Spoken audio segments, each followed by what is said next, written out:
10 years and I'm still standing.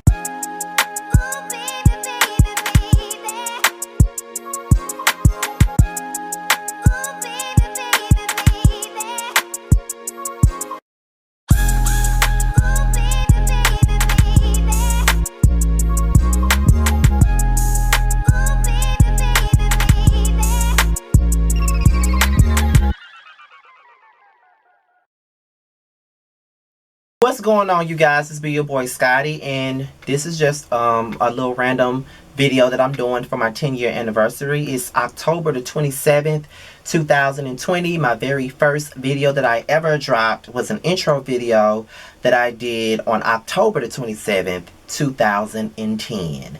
Okay, and I was like 21 years old then, and here I am now at 31 years old. I have seen a lot of stuff in my life for the last 10 years. I've been through a lot. I've lost a lot, I've gained a lot, and I'm still here. When I first started on YouTube, I originally started on Facebook. Like, I told this story a million times before. I was doing videos on Facebook, like, just making rant videos. Because, you know, back then on Facebook, they had notes. And back then, I would write a note every week and talk about how I was feeling inside. But then people were like, you should do videos. So I started doing videos. And then once people saw that I was doing videos, they was like, oh, you should do YouTube blogs. And at first, I was like, child, I'm not doing no YouTube blogs. Like, I'm not entertaining enough to do no YouTube blog. You know what I mean? Because back then, I was watching like Kevin and Mikhail, Candy and Skittles, Brian B, Spoken Reasons, Divalicious Queen 83, Geeks, Quadir. I even watched a couple of Kingsley's videos back then. Like, I was into those people back then. And I just did not think that I had it in me to do stuff like that. Even Cadillac Kimberly, I was watching her videos back then too. Like, I love these people. And I didn't think I was like them. But everybody else was like, you don't have to be like them. You can bring your own flavor, your own flair to these videos and make it do what it do with it. You know what I mean? So I came on and... you know, as I always tell people when they get on YouTube, it's a slow process, okay? It's not going to happen overnight. It's going to take some time to get to where you want to be.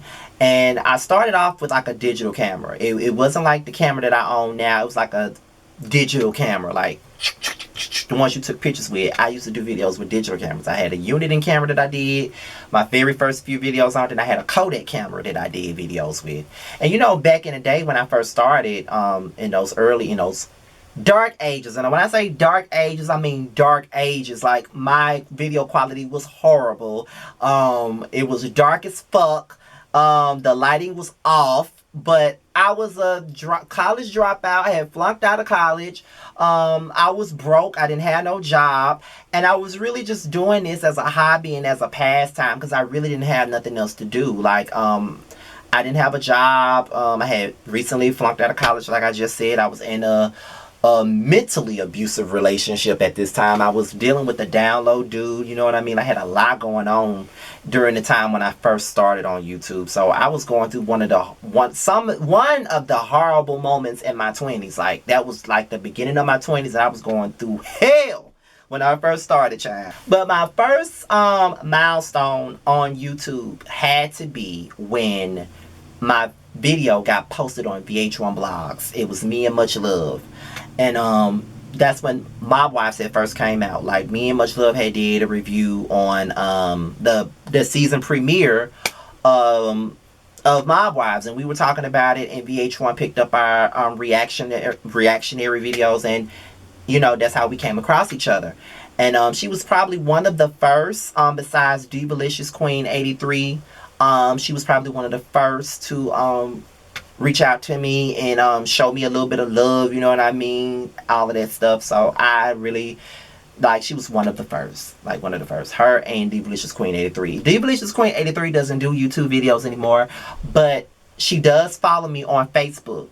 And, you know, she writes me from time to time, you know what I mean? And I know that she has, like, a family now, so she ain't got time to be on here with this shit, child. And back then, YouTube was much better back then than it is now. But then, not only was it her, it was Shawn Bradley as well, because Shawn Bradley had this, YouTube show called The Guys at Brunch. It was him and a guy with some dreads, and it was another guy that wore hats all the time. and they interviewed these girls. They had this show coming out called The Inmate Wives of Baltimore or some shit like that, and it was supposed to be on MTV, but it never came out. And then I ran across Ashley Miller, Bondi Blue, and Forest Rocks. I ran across them, and then they started showing me love. And then I met Jamar. In 2013, I met Jamar, and in 2013 is when my channel really started growing. It was slow the first year and a half between 2011 and 2012. It was a slow process, but you know, I was going. I kept on putting out the videos or whatever, and I was catching on just a tad bit. But in 2003 is when I really saw a growth spurt in my channel. And that's when that was like the summer of 2013 when I met Justin J, Jamar 84, Adrian Expressions. The three of us came together. And I really built some friendships off of that. For a long time, I would always say that Justin, Jamar, and Adrian were like my three brothers of YouTube. Like I had like a great bond with the three of them. And everything was cool. Like, we were smaller YouTubers. I know at the time I had more subscribers than all out of the four of us. I had more subscribers, but at some point in time, you know what I mean, Justin was coming up. He was coming up. And I had taken a break for about a month from YouTube in 2013. Like, I had taken a break. I didn't put out videos for like a month, and then, you know, Justin kept going and going and going and going. So but I didn't really care about all that. He had basically surpassed me in subscribers or whatever, and I was so happy for him. Like, you know, because he rightfully so. Like, he was very consistent. He was doing his thing. So was Adrian. So was Jamar. They were all doing their thing while I was sitting out. And I came back just in time for Love and Hip Hop New York. I had came back, and I started doing videos from my sister's iPad. And then I got one of my subscribers by the name of Tiffany Rain. She sent me a camera, and I started doing videos from the camera. And that was my camera that I was using for a couple of years. And I want to say early 2014 is when I got my first job at Dollar General. I got a job at Dollar General. And you would think that when I got a job and I was earning my own money, you would think that I would be investing more into my channel, but my mind wasn't on that, child. Like, I'm finally earning my own money, although I would have hustles before I got my job. Like, I had hustles, like I mix CDs for people, shit like that, you know what I mean? But I had a hustle before I had a job, but now I got a job earning some money. So you would think that I would have invested into my YouTube channel, but again, this was still a hobby for me. Didn't realize what the bigger picture was. Like, I didn't realize it at the time. So when I got the job and I was making my own money, shit, I was more so focused on getting my swag up. Like, I knew that I didn't have a lot of clothes, like, cause my mother was pretty much my provider. So I didn't ask her for anything, and even if she offered to buy me something, I would never take it. I was just too proud to take anything from her. So when I got my job, you know, I was all into buying me some new clothes, buying me some new shoes, like fixing myself up, sprucing myself up. Like, and I think y'all started to notice it as the time went on, because then I started getting into the whole eyebrow stuff and all this stuff, like just getting myself together, getting my swag on point, like trying to find my way in my wardrobe. So my channel was the last thing on my mind, okay? Like, I was popping my shit, and I was getting the attention of the niggas and shit like that. Even though I had recently got like this chip in my tooth and whatever, and I was very self-conscious about it or whatnot, and everybody started picking up on it, and it was just like, that was everybody's go-to. So I was very insecure about that. Anytime somebody said something about a chipped tooth, I was always on fire every time I would hear that shit. You know what I'm saying? So like, that was 2014. So, you know, people would say that I need to up my video quality or whatever, but at the time, I really didn't give a fuck about none of this shit. Like, I was trying to get my swag on point. Because for a long time, like, my swag wasn't the way I wanted it to, because I wasn't buying my own shit. You know what I mean? So, at this point, I'm getting my swag up. You know, the niggas is in my DMs. Like, I was popping my shit.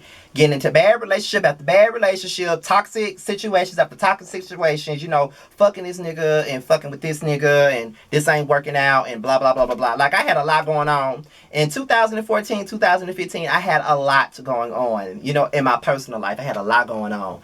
But in 2015, is when the YouTube Blackout was starting. And, you know, Justin had gotten an invite to the YouTube Blackout. And I didn't think that I was, even though Kevin was subscribed to my channel and all that stuff, I didn't think that it was an invite for me. I thought it was just an invitation only type of thing. But Justin convinced me to go, and later on Adrian. So I was supposed to go to the YouTube Blackout with him, but things had changed. I think after he came down here and visited, because he wound up moving to Atlanta. But I didn't know how soon he was finna move to Atlanta. You know what I'm saying? I really didn't know that he was finna move until 2 days before he actually left Memphis. So, you know, I didn't have a car back then. So I really wasn't sure at that point how I was going to get to the Blackout, because he was supposed to come from Memphis, come get me, and then we were going to head on out to Atlanta. But when he moved to Atlanta, I'm like, but how am I going to get there? So, I had got with my friends, and they wanted to go to Gay Pride, which was the same weekend as the Blackout. And I had it all set. And I remember telling Justin, I'm like, I'm going to come with my friends, and then we're going to come together. And he had gotten his own place. At first, you know, earlier that year, he was saying, I'm going to get my shit together so me, Scotty, and Adrian can be in the same room. You know what I mean? And I was thinking that it was a hotel at the time. I didn't realize he would be in Atlanta, like living there by the time the Blackout happened. So it was a lot of loss in the South communication with that shit, child. But Jamar and I had spoke, and that was going to be our first time meeting, me and Jamar. And as well, me and Adrian. And I was so excited because I'm like, you know, I've been hanging out with Justin a lot. You know, me and Jamar have gotten close. Like, we FaceTime and talk on the phone. And then me and Adrian, of course, we talk a lot too. So I've only hung out with Justin. So I'm ready to hang out with Jamar and Adrian. We're going to get lit. We're going to take a whole lot of pictures, and we're going to have a great time. Only for shit to happen fucked up. The day I was supposed to leave, the day before I was supposed to leave out for Atlanta, my best friend, who I was supposed to be riding to Atlanta with, got a job interview, and then they told him that he got the job, but the catch was he had to go into work the very next day. So that fucked up all of our plans for Atlanta. And I remember trying to call Justin to let him know that I wasn't going to be able to make it and all of this other stuff. And then, you know, I told Jamar that. But then another friend of mine came with another alternative for me to come to Atlanta. You know what I'm saying? So when I got that second alternative, I immediately told Jamar about it. I could not get in contact with Justin for nothing in the world. I just couldn't. And I had talked to Jamar, and Jamar was like, well, I'm going to try to hit him up and see what's going on. But by that point, I was over it. I had given up. I'm not even going to get into that part of the situation, child. But just know that I was over it by then. So I wasn't able to go to the Blackout. I had just given up on it because, you know, Justin was like, well, why don't you ride a bus? First of all, I don't like buses. Number two, who was going to take me to the bus station? How was I going to get to the bus station? So it was a lot of factors to go along with that. So I wasn't able to go. And I had taken off of work. I had saved all this money to go on this trip. All of that. So I was so disappointed that I couldn't be there. And then I had saw this picture that Jamar had posted on Instagram. It was like this picture of him, Justin, and Adrian. He was like, the three of me, or something like, it's the three of us. We're only missing Scotty by nature. And I was happy that, you know what I'm saying, he showed me a little bit of love in that picture. You know what I mean? And me and Adrian had FaceTimed or whatever. And while they was down there, and that was the end of that. I didn't talk to Justin at all until after the Blackout. Justin was upset with me because I couldn't be there. Like, he took it as if I wasn't trying to come, when that's not true at all. I tried my best to be there. But that was pretty much the beginning of the tension between me and Justin. So that's what you guys don't know. That was the beginning of the tension. Like, Justin was that mad with me about not being at the Blackout. And on top of that, you know, we had a friend in common, which is a college friend of mine that he met through me. And she was telling me how he really felt about it. Like, he didn't even want to be, he was saying that we couldn't even be, the situation was unrepairable, so to speak, because I wasn't able to go to Blackout. I'm just like, really? So, I reached out to Justin. We had a conversation, and then, we were cool. Now, we wasn't as close as we once were after that, but in my mind, we were cool. You know what I'm saying? So, after the Blackout, I started dealing with some shit. That's when the death around me started. And I remember seeing a comment, years later, that every time I turned around, Scotty talked about somebody was dying. But that was true. Somebody was dying every time I turned around. October 2015, I lost my mentor. His son was one of my great friends. He died when we were seniors in high school. And his dad, my mentor, took me in like his own son, and I would go to their house all the time and all of that stuff. It's just that when I started working, I couldn't really go and see him as much as I wanted to. So, okay, after that, that was October 2015. In 2016, I lost my dear friend Jana to a car accident in April of 2016. I was very upset about that. I know that Adrian had reached out to me for my mentor's death. I don't even think he knew about Jana's death at all. Then the next week was her funeral. And so I went to Jana's funeral, and then the same damn day, we leaving her funeral, and then I get a call that my cousin had got shot in Nashville. Totally took me out of there. I didn't even go to his funeral. And then maybe 2 weeks after that, my cousin Jean had died after being sick for so long. So I experienced like 3 deaths within a month span. And I was just like, oh my God, like, could it get any worse than this? After that, Justin came and visited me or whatever, and then he was telling me about this event that he had going on. Like, I think he was going to host some dance competition, but I couldn't go because I had a whole day planned out. Like, I had a wedding to go to, then it was my cousin's birthday party the same day. So I really didn't have any time to go to his show. But I wished him well on it. I was happy that he came and visited me or whatever and all of that stuff. So I couldn't go, but I wanted to. And we had talked about the main event while he was at my job that day. And I was like, I can't go to the main event this year because it's on June 11th. It's my brother's birthday, and we're doing something for his birthday. We plan to do something for his birthday, so I won't be able to go. And Justin was like, well, it's all good. You know what I'm saying? Like, I understand. You know what I mean? Like, but it's always next year. So after that, we were supposed to hook up and hang out that next day, but it didn't happen.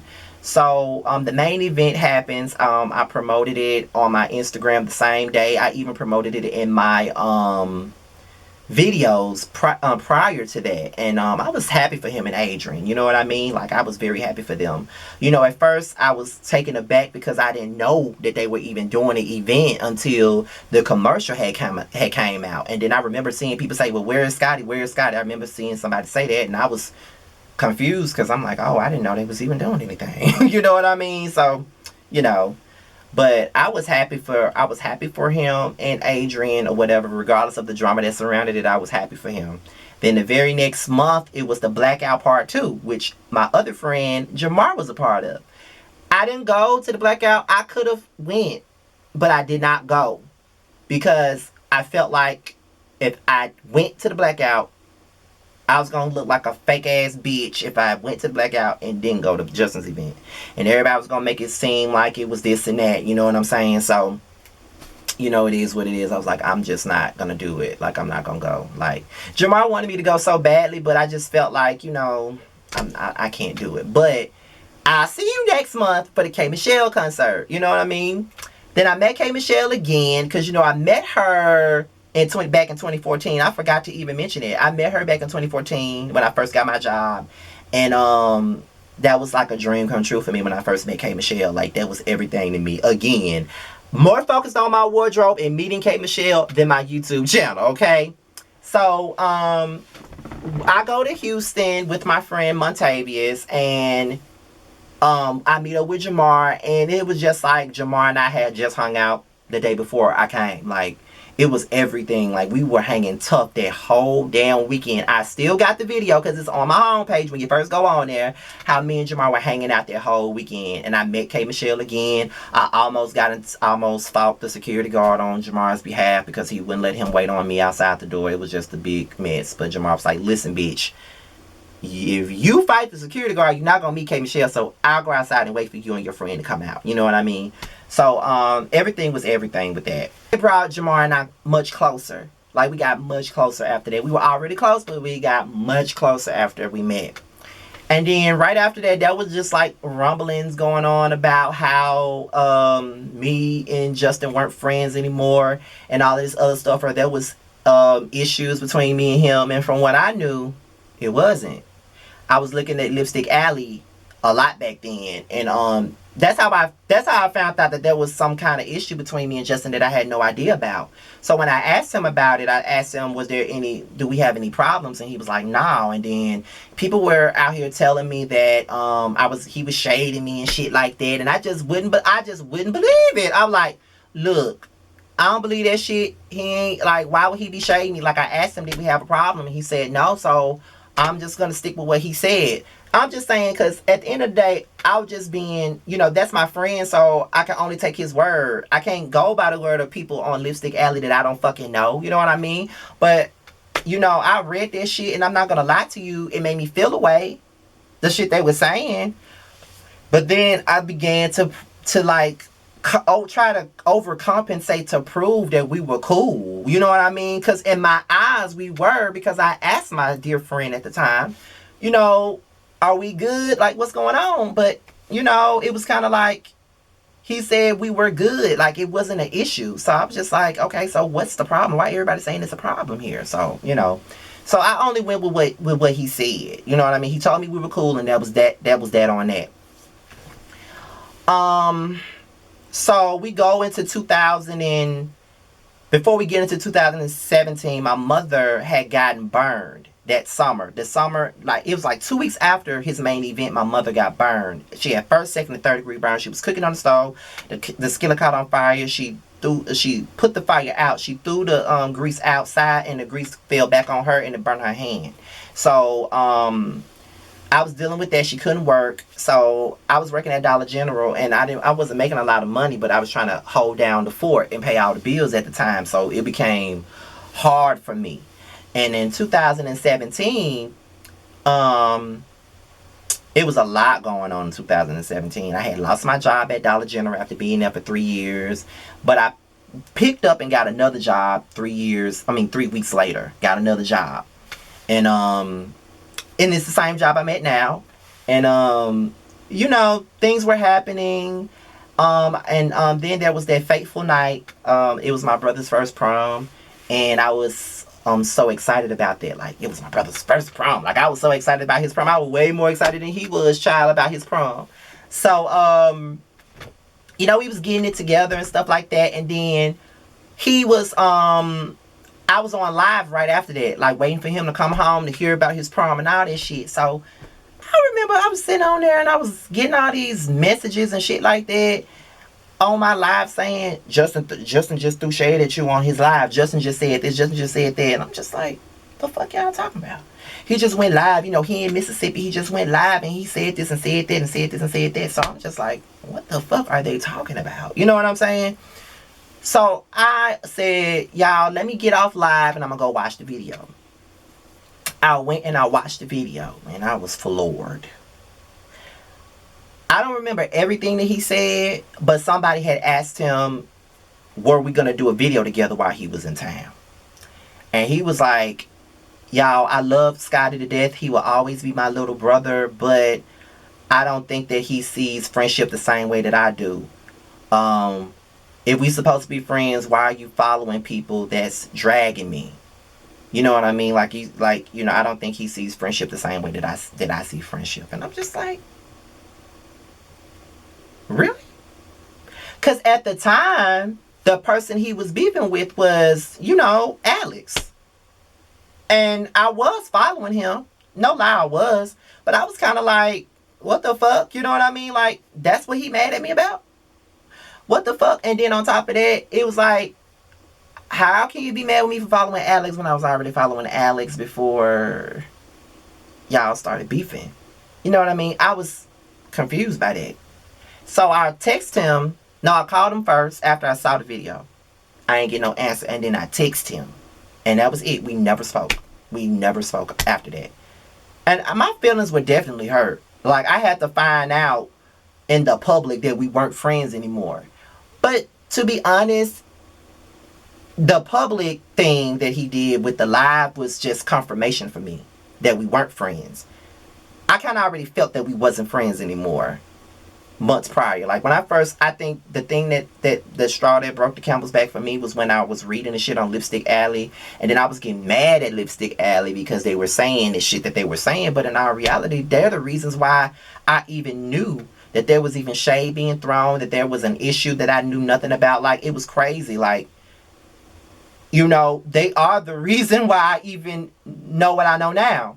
And not only that, I was made out to be an unsupportive person. I was made out to be a hater. I was made out to be all of this stuff. And I was just like, really? You know what I mean? Like, I'm a hater. Like, and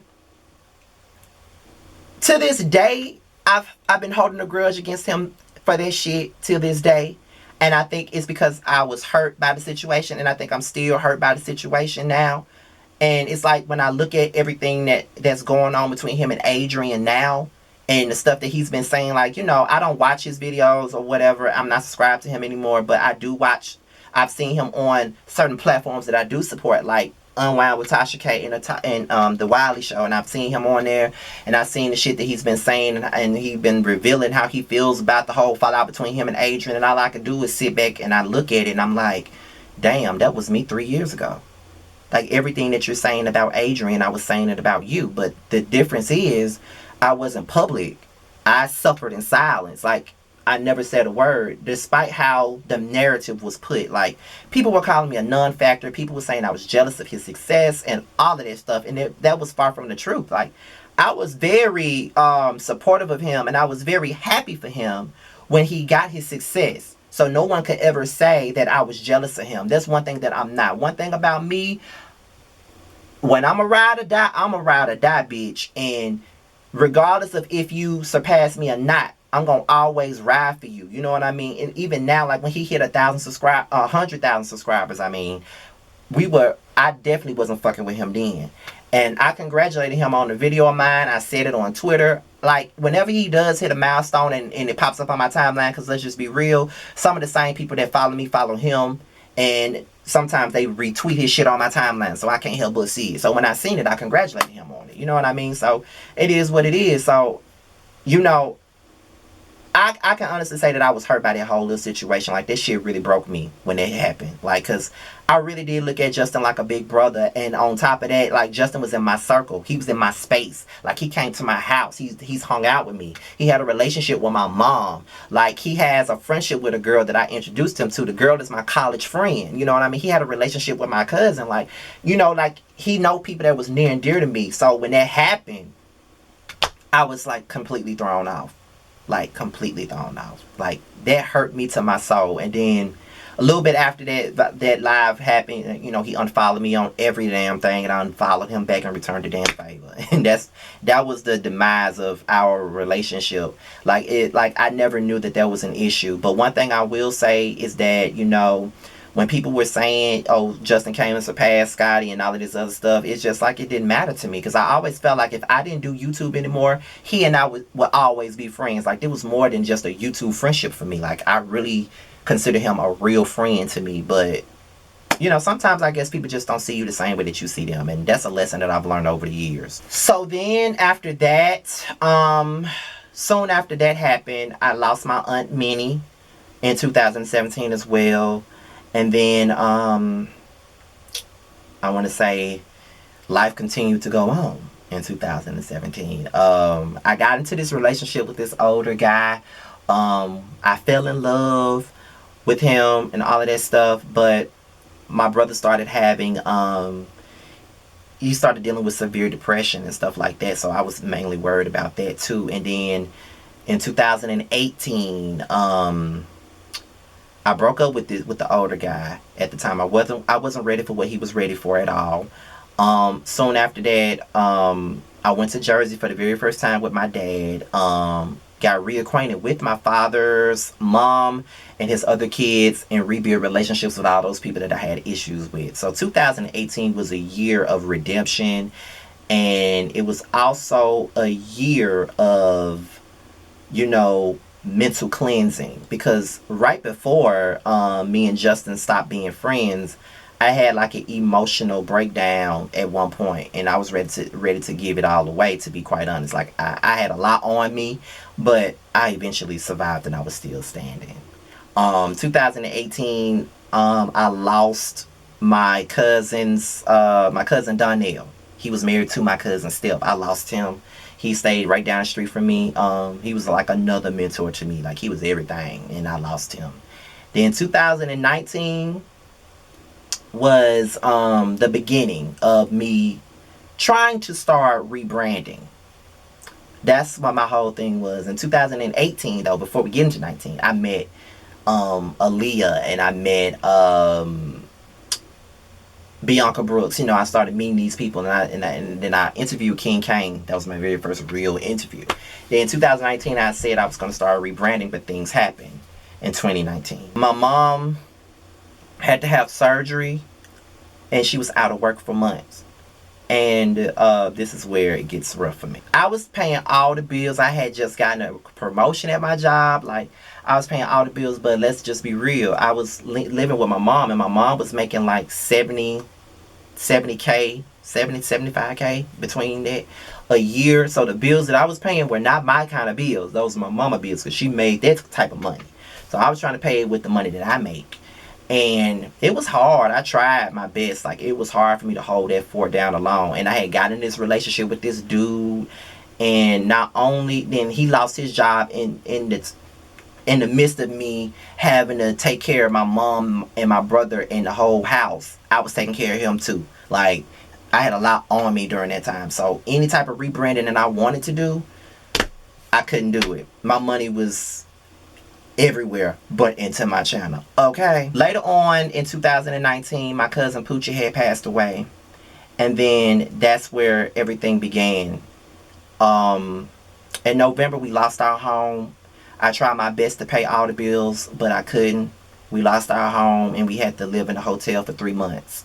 And then I remember it like it was yesterday. Like, we had to live in that hotel. It was 4 of us in one room, 2 beds, and no home cooked meals, eating fast food every day. Like, it was a lot to deal with. But I know that my strength was gone at that point, and I was finna kill myself. Like, I was going to work one morning, and I tried to run myself off the road and all that type of stuff. And I had to go see a mental health specialist after that. And I was just on this verge of trying to get my life back in order. And in the midst of me losing my home, I lost my boyfriend too, all within the same month. So I had a lot going on. So for those of you that was watching me during that time, I was filming out of a hotel bathroom. That's because I was living out of a hotel for 3 months. And then, you know, things started to look up for me when my mother started back working, and she got back to work after her surgery, and we started looking for new houses. And Jamar came to me in 2020 at the beginning of the year, and he was like, bitch, we finna try to do something new this year. Like, I want to get back into YouTube. I know you're trying to grow your channel. Let's do a podcast. And we came up with the podcast name. We paid for the artwork and all of that stuff. And then I said, when we move out of this hotel, we gonna starting everything all over again. And he was like, big. Jamar was like my backbone, one of my backbones throughout that whole little situation. Jamar talked to me every single day on the phone when I was dealing with that homeless shit. Like, it was days where I didn't even want to talk, and Jamar would call me and just cheer me up, and we'll just talk about all kinds of stuff. Jamar was my everything back then. Then we moved out of the hotel in February, and we moved here. My sister got her own place, and I moved here with my mom. And I was like, you know, I'm not in a rush to leave. Like, I'm not married. You know what I mean? I'm single. you know, I'm starting over. I could stay here for a while until I get where I want to be. And then once I got here, I got my camera back. I got me a new editing system. I bought me a ring light. And I started, you know, doing other things besides reviews. Like I got a gossip column. I started doing my, you know, my shows with Jamar. And the only reason why the podcast didn't come out right away like we wanted it to was because COVID happened. And we didn't know how we was going to have the money and all of this other stuff. So we waited and we decided to do the prelude instead. So we did the prelude, and then you know, we're both small YouTubers, so it's not gonna grow overnight, but it's doing what it needs to do for now.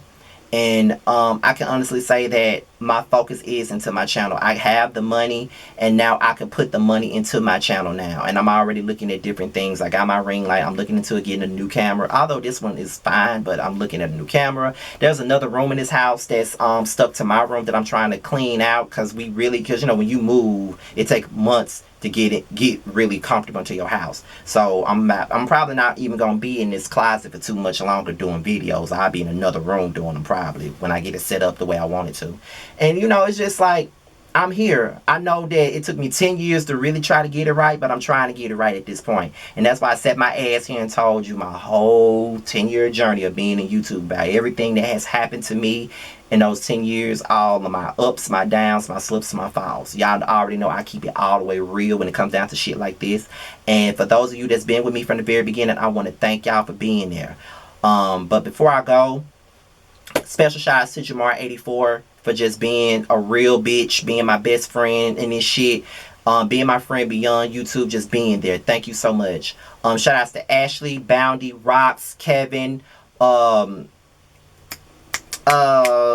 Candy, much love, Shawn Bradley, James Colwell, I'm the Realist, Divalicious Queen 83, Boy Dashin, Cemented, Alexander Rogers. Like, so many of you guys have always been very supportive of me from the very beginning, and I love you guys. House of Aaron, Jamie, that's me, Aaliyah, Bianca Brooks, Color Me Pink, it's so many, Giving You the Real Tea, Yes Bitch TV, Every Reviews, L Teddy 27, The Cat's Meow, all of you guys in the Justice League. I love you guys. Thank you guys for taking me and Terrence in, and just, you know, working with us.